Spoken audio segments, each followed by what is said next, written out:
What is up, YouTube? This is another video of why it works taking the busa to a bike meet. Let me get the quick detailer out. The rapid detailing system over here. Y'all ready? Boom. That's the guy right here.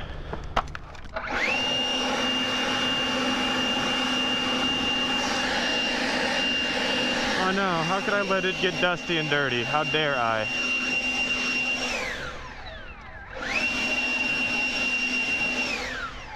Well, you're right. We just work out of this shop too. It's not just for bike storage. It's gonna take a couple times to start up because the cold start tune needs a revision. But we'll save that for another day.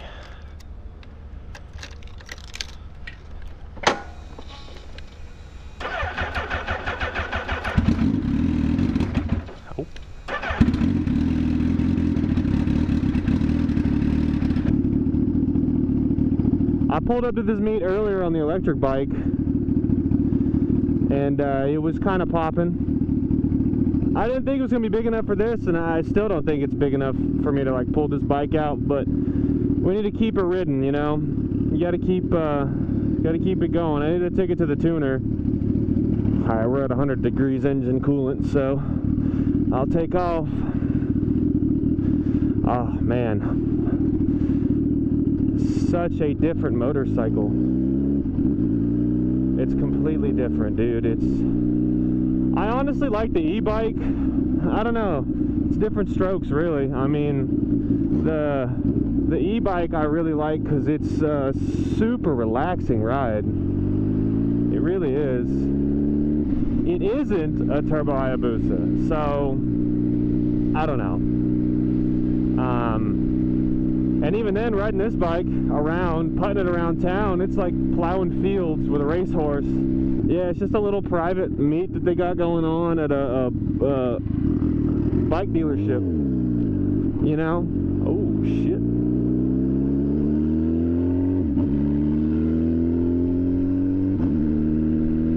Just, you know, fun stuff.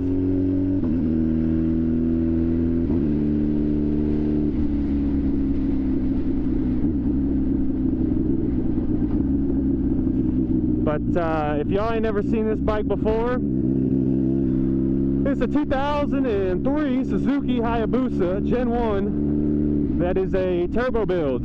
A laundry list of things done to this bike. It really is. We had purchased it already built. Oh, neutral, dude. Golly. However, it was built.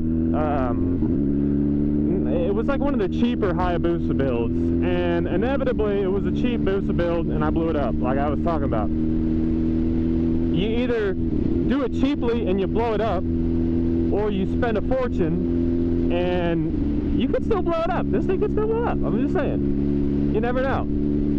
This thing, we're about, I don't know, maybe 16 to 18K deep into it. We purchased it for $7,500 when it was the engine was an older build that was kind of like roughly done. It worked. This thing made 406 to the rear wheel, so it's not like it didn't work, but it was on a dual ECU setup, a Microtech, which people, if you ever know in the bike community, they'll probably tell you that's a paperweight. Hey man, that thing worked until it didn't. I'm just saying. But it was a Microtech with a stock ECU, and the stock ECU would control the stock injectors and ride the bike like a stock Busa. But as soon as you hit boost, a secondary row of much bigger injectors in the plenum would start up, and the Microtech would control that fueling. And it has a Bosch 044 external fuel pump. Those are good for, I don't know, 6s maybe in fuel.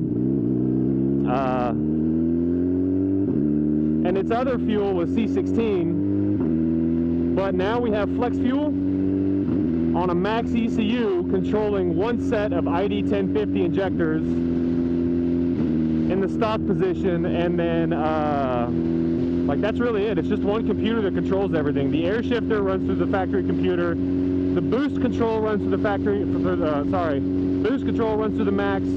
Air shifter through the max. Fuel control through the max. It's all one solid ECU now. And basically how I blew it up last time was I was racing a ZX-10, and we had done a few consecutive hits. It's also intercooled now, but we had done a few consecutive hits, and I guess I got my intake air temps up too high, and it like, I think I did it in first gear. We hit it off first gear, which I normally don't do.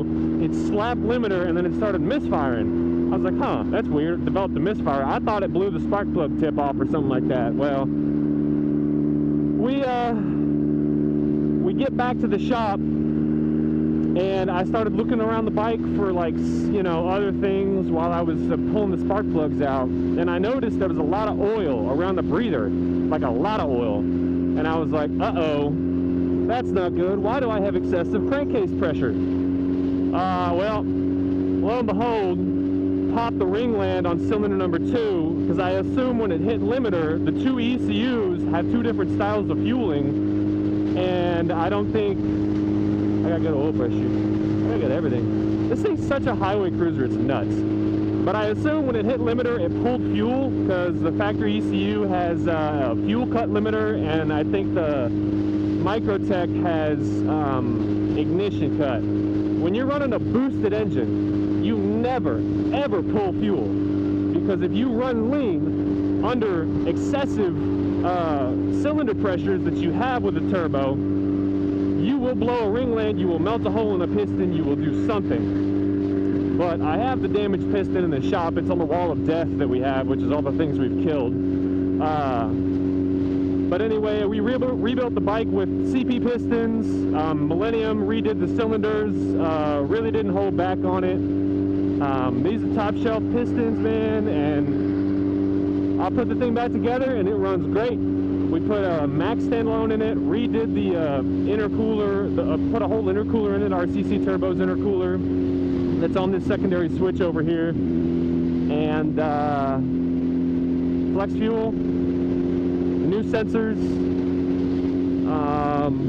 yeah, whole nine. It's really an overall solid build. It's got excellent oil pressure. Yeah, it's a sweet unit, that's for sure. But the meat's right up here. I'm about to pull in, so if my camera's still recording. I think it is recording. That's sweet. I think this build has been about maybe like 2.5 years. I did all of like the research and bought all the parts secondhand, so really and truly this bike should have been maybe 30K after everything was said and done, especially if we didn't do all the work ourselves. But it's just a work in progress. It, like the Jetta, they're just fresh new setups, and we're just trying to work through any of the kinks. So, but yeah, it's a great grocery getter.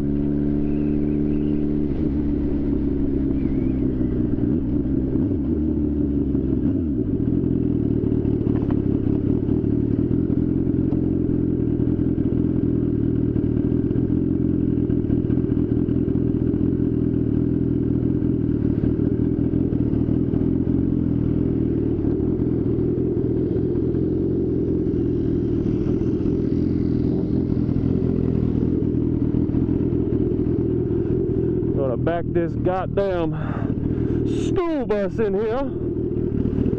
Sweet. Yeah, boys. There she blows. Turbocharged Hayabusa, baby. Alright. Look at this thing, man. That looks fucking sick. That's a mean looking motorcycle. Sweet. Peace.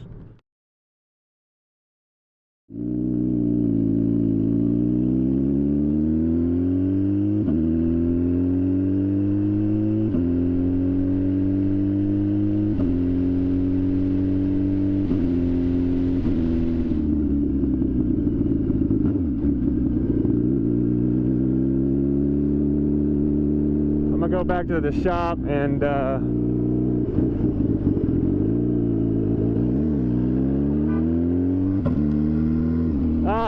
nah, yeah.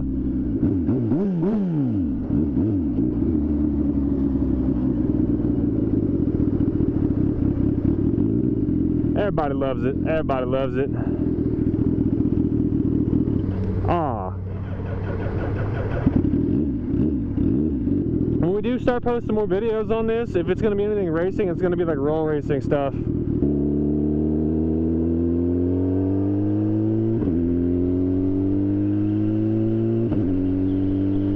Oh, dude, it's so sweet. Hear that?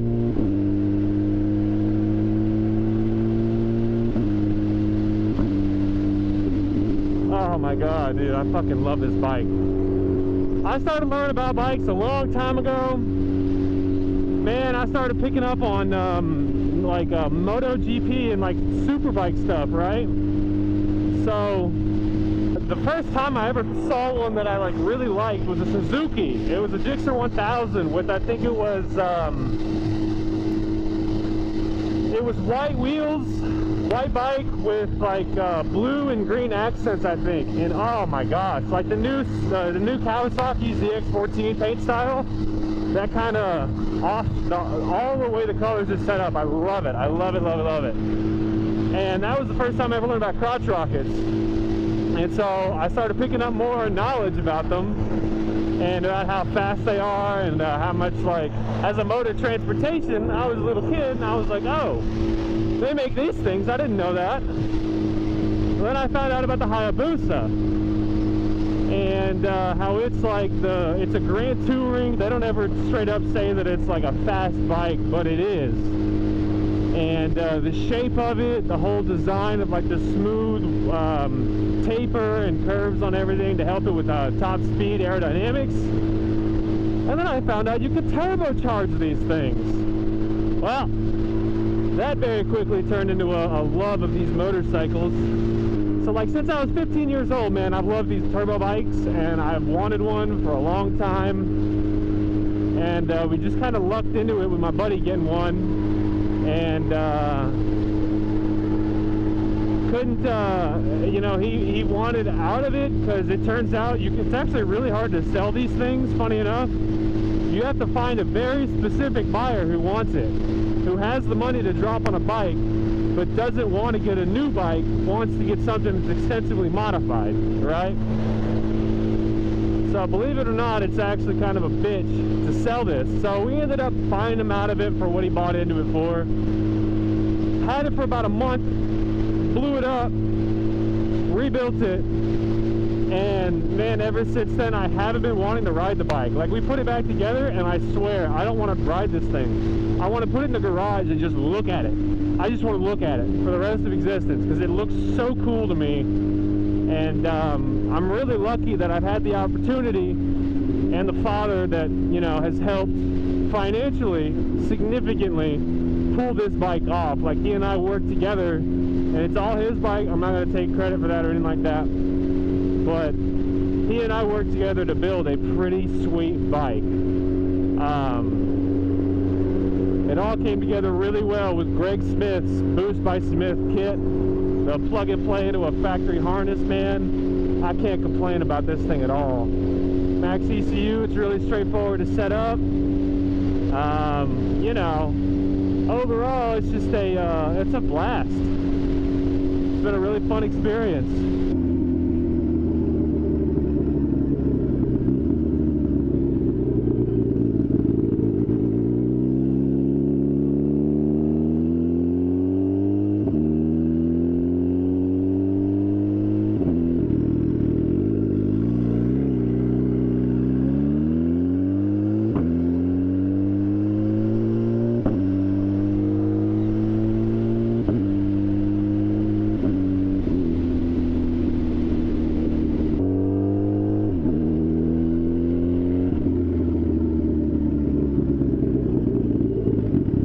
Oh, no.